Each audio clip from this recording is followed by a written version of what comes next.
Mikas 6:8. Anong sabi dito? Itinuro na niya sa iyo kung ano ang mabuti. Ito ang nais ni Yahweh. Maging makatarungan ka sa lahat ng bagay.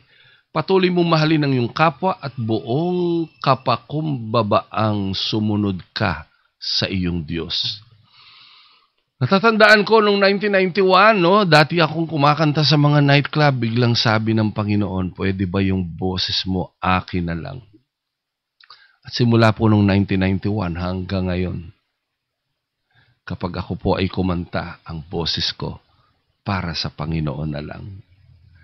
At simula nung sumunod ako sa gusto ng Diyos na mangyari sa talentong ipinagkaloob niya sa akin, no? Alam niyo noon, pag kumakanta ako, may bayad. Ngayon, sa papuri, no? May love gift naman, pero hindi na iyon ang aking puntirya kapag kumakanta ako.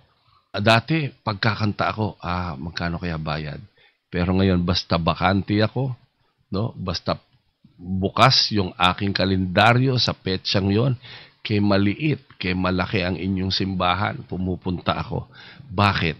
Kasi nalaman ko at naintindihan ko, sabi dito sa Mikas 6:8, buong kapakumbabaang sumunod ka sa iyong Diyos. Sabi ng Panginoon, ang boses mo, akin na lang, sumunod ako. Doon nagsimula ang todo-todong pagpapala.